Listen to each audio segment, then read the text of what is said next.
Hun er godt nok sød, hende Rosa.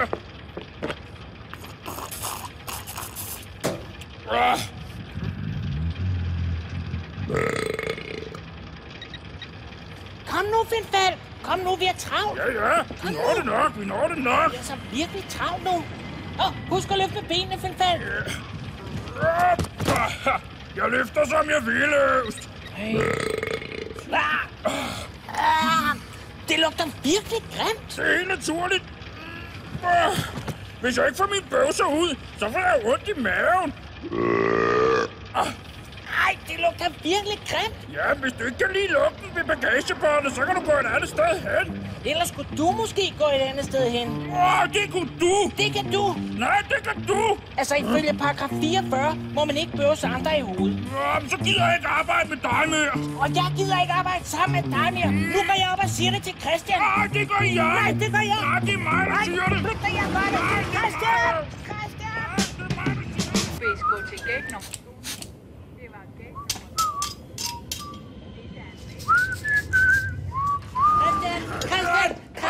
Christian, find en bøvser. Han bøvser, altså det er rigtig ulækkert. De gider ikke Hey, dreng, prøv lige at slappe af. En af gangen. Hvad sker der? Jeg gider ikke arbejde sammen med Øst mere. Han er så irriterende hele tiden. Stop. En af gangen. Øvst, du starter. Jamen, det er fordi Finfald kan bøvser, og det er rigtig ulækkert. Ja, jeg har noget luft i maven, som skal ud. Jeg gider ikke arbejde sammen med den sure agurk der mere. Jeg troede, I var gode venner. Vi er bare venner. Det er vi ikke mere. Nej, jeg gider ikke være venner med en, der er dum. Og jeg gider ikke at være venner med en, der er ulækker. Hey, prøv lige, tror I ikke bare, I trænger til at få en pause for hinanden? Hvordan det? Jamen, altså, Øvst, hvad nu hvis vi to bytter arbejde i dag? Bytter arbejde? Ja, altså, hvis nu I lige får en pause for hinanden, så kan det være, I bliver gode venner igen. Jeg tror aldrig, vi bliver gode venner igen. Nej, heller ikke mig. Jo. Hey, prøv at høre.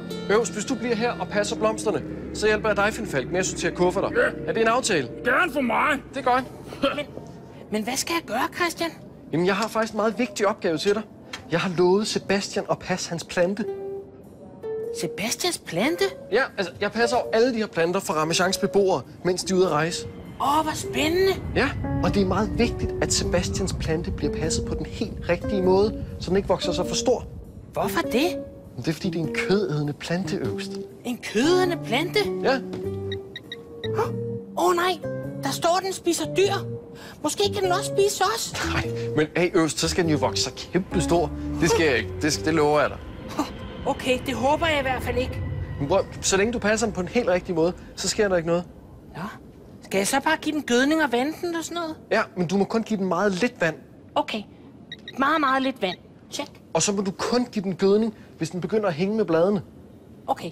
Kun gødning, hvis den hænger med bladene. Check. Ja, og Øvst, så er det allervigtigste. Ja. Hvis du giver den gødning, ja, så må det kun være min meget milde gødning.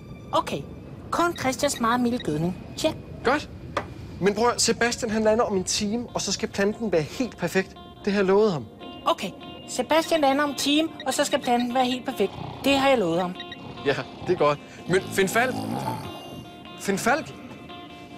Hey, vågn op! Jeg har ikke taget nogen underbukser. Jeg har ikke sagt noget om nogen underbukser. Vi skal ned og sortere kufferter. Ja, selvfølgelig. Jeg er klar. Kom. Og Øvst, så sørg lige for, at planten ikke bliver for stor, ikke? Ja, det skal jeg nok, Christian. Bare stol på mig.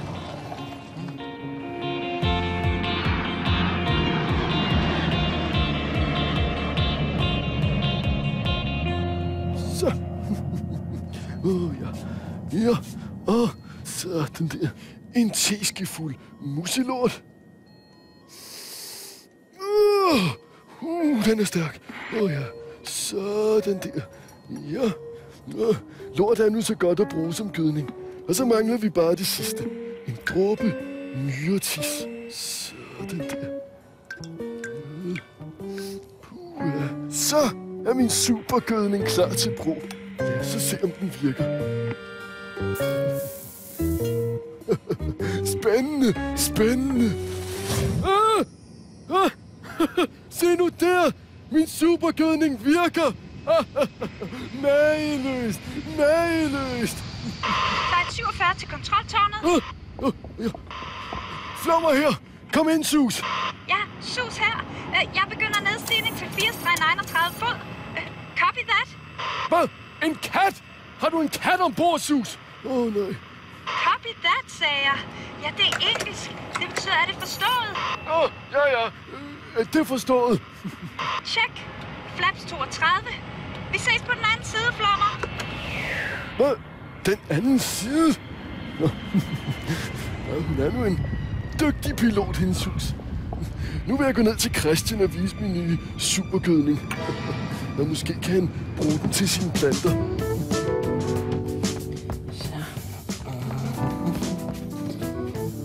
Så.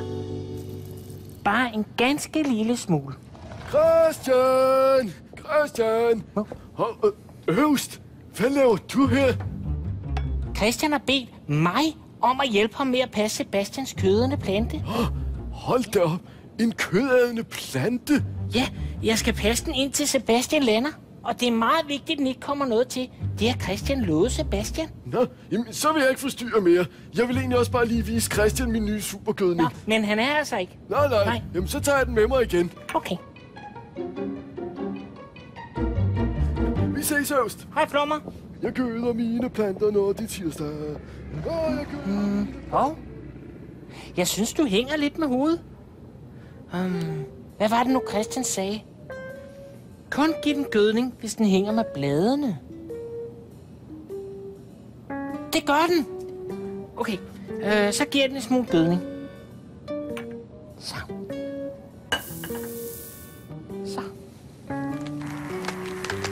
Åh nej! Åh nej! Åh nej! Åh nej, den er stor! Den er for stor!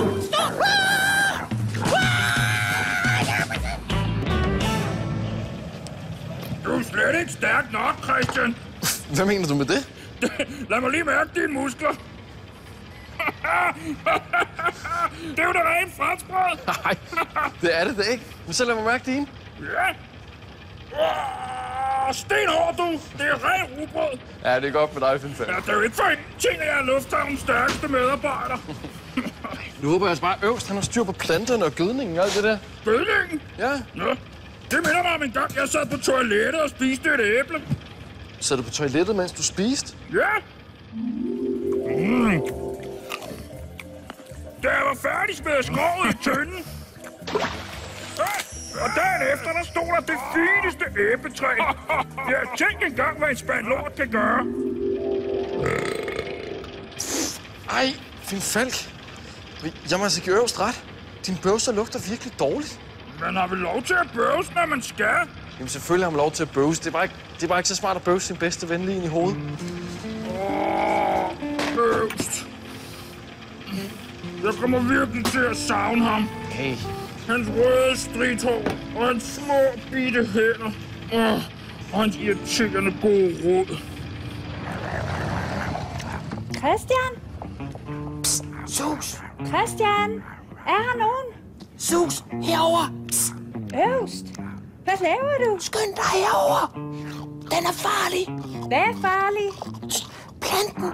Sebastians kødende plante! Sig mig engang. Hvad foregår der? Hvorfor har du den skøre hat på? Sebastians kødende plante er vokset helt vildt. Nej, er den vokset? Ja, og nu er den så stor, at den vil æde os. Den spiser os. Ja, og det værste er, at Sebastians fly lander om lidt, og hvis han ser, at vi ikke har passet hans plante ordentligt, så vil han ikke bruge lufthavnen mere. Nej, det er jo forfærdeligt. Ifølge mine beregninger, så skal vi gøre planten lille igen. Hvordan gør vi det? Hvis bare vi kunne suge gødningen op igen. Sug gødningen op? Ja, så vil planten skrumpe.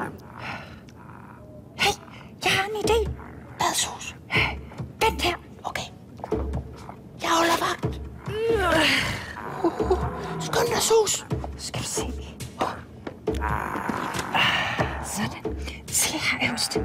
Hvis vi stikker den her ned i jorden, ja, så kan vi suge gødningen op igen. Du er bare så fuld af gode idéer, Sus. Tak. Kom, så stiger vi os. Det ved jeg ikke, om jeg tør. Jo, kom nu, Øvst. Kom. Den er vej.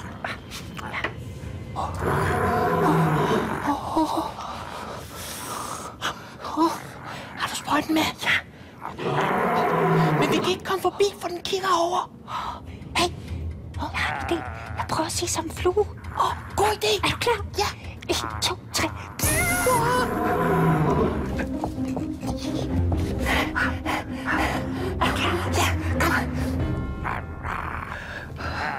Nej. Vi skal være helt stille. Ja, helt stille. Så giver jeg den sprøjten. Okay. Helt stille. Det går ikke. Nej. Det går ikke. Det går ikke. Det går ikke. Vi kan ikke komme tæt nok på. Hvad gør vi? Det er dumt. Nu må lufthavnen lukke. Ja. Og jeg er også blevet uvenner med min bedste ven. Jeg er blevet uvenner med Finn Falk. Ja. Og nu savner jeg ham. Han er altid så modig og stærk. Ja. Hey, kan du ikke bare blive gode venner med ham igen? Jeg tror aldrig, han vil være venner med mig mere.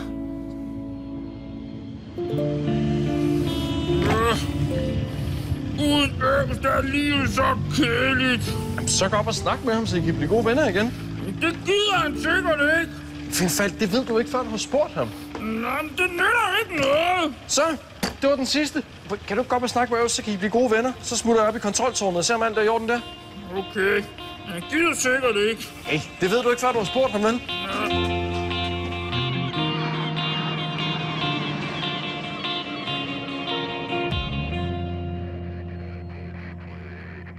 Lille smule her. Så. Kom så. Vokse. Nå, skal du have mere? Så, den der. En farlig masse. Mærkeligt. Det virkede da lige før. Nu virker det slet ikke. 49 anmoder om landing i Ramachang. Kontroltårnet her. Bane 1 af jeres, flight 49. Velkommen til Ramachang Lufthavn. Venner, så lander Sebastians fly. Hej, Flummer. Hej, min ven. Er der noget i vejen? Ja, jeg har lavet en fantastisk superkødning, men nu virker den slet ikke mere. Superkødning. Der står der mild på den her.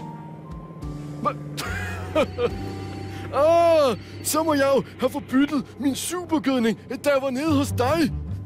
Har du været nede hos mig? Ja, jeg vil vise dig min fantastiske superkødning. Jamen, prøv lige at vente. Hvis din milde gødning står her, så er supergødningen jo nede ved den kødende plante. Jamen, så er alt jo godt. Så ved vi, hvor den er. Nej, det er da overhovedet ikke godt, Flummer. Det er da slet ikke godt. Jeg fatter ikke en meter af det her.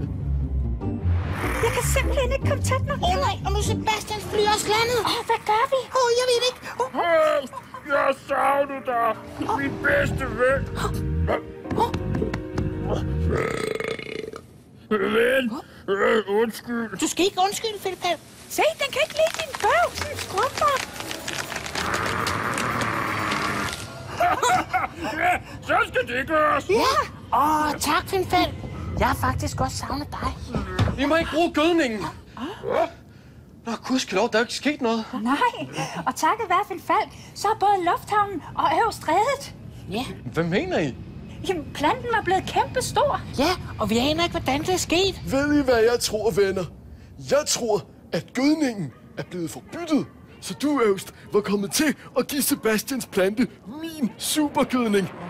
Det må du altså virkelig undskylde, Christian. Hey, det er jo ikke din skyld, vel? Nej, og nu er alt jo heldigvis godt igen. Ja. Ja, jeg kan alligevel godt lide dig, Øvst, selvom du er så klog hele tiden. Jeg kan altså også godt lide dig, selvom du nogle gange er lidt ulækker og bøvser. Var det godt at se I gode venner igen. Ja, hvor er det sødt. Selvom I er så forskellige, så kan I bare slet ikke undvære hinanden. Ja, gode venner er som stjerner. Man kan ikke altid se dem, men du ved, at de altid er der. Hvor herre bevares. Prøv at høre. Christian! Hey, det må være Sebastian, der er for at hente sin plante. Hvordan den klarer jeg? Men prøv at høre, hvis I så gør klar til afgang, ikke, så giver jeg planten til Sebastian, okay? Okay. Sådan Det er godt.